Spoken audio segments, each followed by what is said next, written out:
Hey, Room 230, I'm going to read a book to you today. I hope that you guys are also spending time reading every day and doing a little bit of math.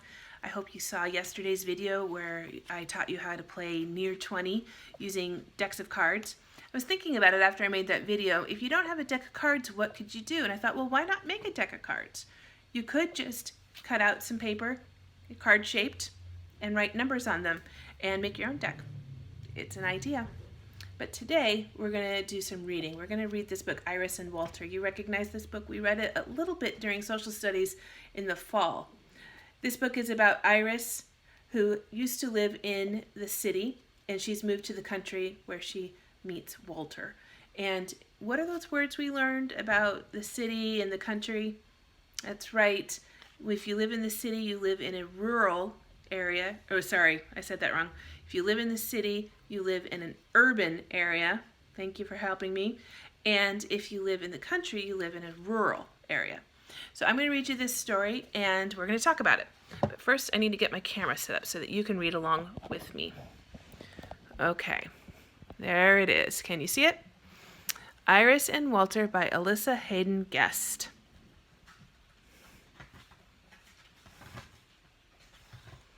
Contents. Chapter 1, Moving. Chapter 2, Cheer Up.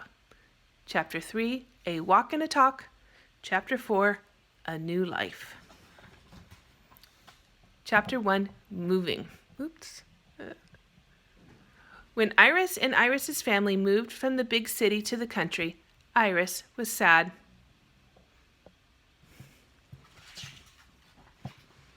She missed her noisy street.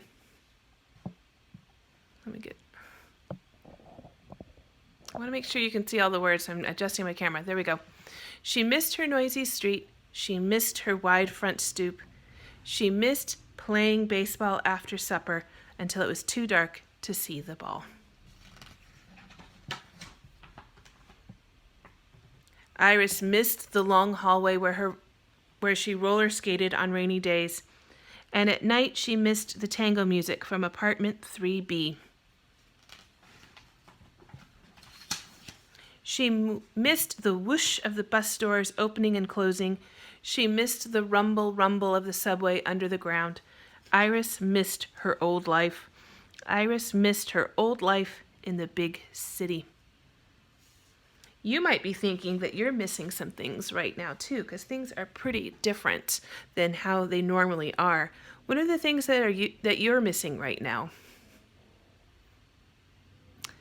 I know I am missing seeing you and being at school, and I'm missing being able to go to the store and do the things I normally do. So right now, I think all of us are kind of feeling like Iris, missing the things we used to have.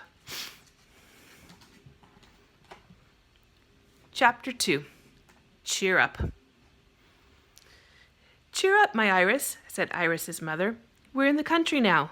Why don't you run around and do a cartwheel in the grass? But Iris did not want to run around.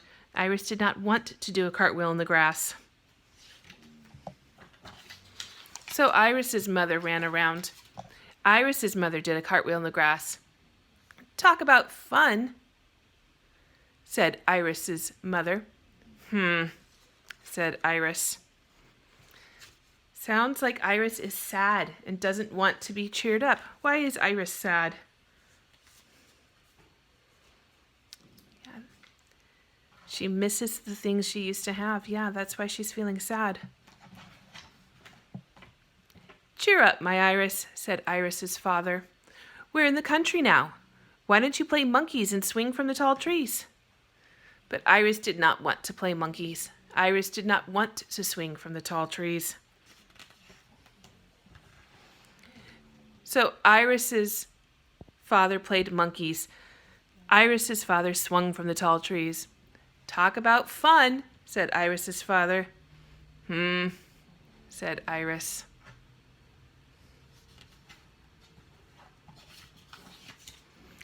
Iris, my girl, said Grandpa. Iris hoped he would not say cheer up. He did not. Grandpa said, let's you and I go for a walk. Iris smiled, and off they went. Why do you think Iris is glad that Grandpa didn't tell her to cheer up? Yeah, I agree. I think that she's gotten tired of people telling her to cheer up. And she just wants a chance to just feel what she feels. Chapter 3, A Walk and a Talk. Iris and Grandpa went for a walk. Can I tell you something? Iris asked. You may tell me anything, said Grandpa. I hate the country, said Iris. Why? Asked Grandpa. Because there are no children here, said Iris. The country is as lonely as Mars. Why does Iris not like the country? That's right, she's feeling lonely because there's no other kids around. Are you feeling lonely like Iris right now? Are you not having anyone to play with because we don't have school?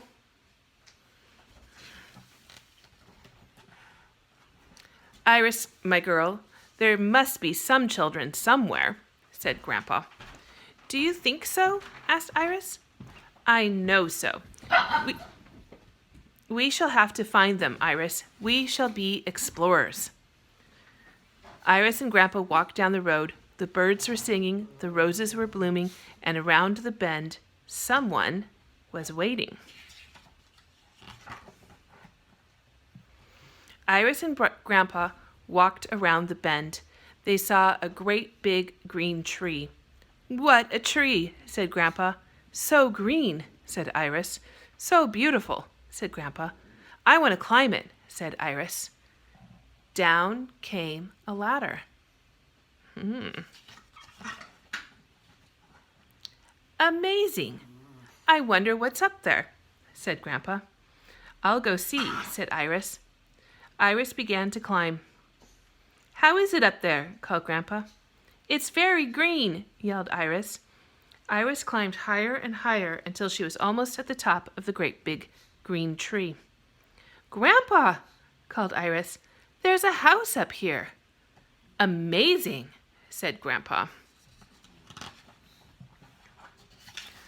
Iris knocked on the door. Come in, said a voice. Iris opened the door. Hi, I'm Walter, said Walter. I'm Iris, said Iris. Iris and Walter shook hands. Hey, Grandpa, there's a kid up here named Walter, yelled Iris. How wonderful, said Grandpa. And it was. So we can't go visit our friends right now, but I wonder, how can you connect with your friends? What are some ways you can talk with them or see them? I know that some of you have already been commenting on the YouTube videos. Is that a way that you could connect with your school friends? Yeah, you could. Chapter 4, A New Life. Iris and Walter played every day. They climbed trees, they rolled down hills, they played hide and seek. When it rained, Walter showed Iris his hat collection, and Iris showed Walter how to roller skate indoors. Some days they rode Walter's sweet pony, Sal. Other days they sat on a fence and watched a horse named Rain running wild. Tell me about the big city, said Walter. Well, said Iris, in the big city there are lots and lots and lots of people. Ah, said Walter, but in the country there are lots and lots and lots of stars. Iris and Walter played every day, but still Iris dreamed of the big city. She dreamed of her noisy street and her wide front stoop. She dreamed of tango music and of roller skating down long hallways, but Iris was not sad. For in the country, there were red-tailed hawks and starry skies. There were pale roses, and there was cool grass beneath her feet. There was a wild horse named Rain, and a sweet pony named Sal. And across the meadow, over the stream, high in a tree, was a little house, and inside there was a new friend, Walter. So I wonder, what is the lesson that Iris learned in this book? What do you think Iris learned while she moved to the country and was feeling sad for a while, and then was feeling lonely for a while, but then learned how to be happy? What did she learn while she lived in the country? Do you think that she learned that even though things are different, she can still be happy? Yeah, things are really different for us right now, aren't they? We're not used to having to stay home so much, and we're not used to not going to school. And some of us might even be feeling a little bit scared. But we can think about Iris, and we can think about what she did and how she was able to learn how to be happy. And that's by making friends, connecting with people in a way that we can, and learning to appreciate the new things that are around her. So I hope that you're able to think about ways to connect with people. I hope you'll comment on YouTube and say hi to people. And I hope that you are also getting a chance to be outside and play and appreciate that it is springtime, and maybe even notice some things you haven't noticed before. All right, comment in the comments below. I'll be happy to reply to you, and I will see you tomorrow.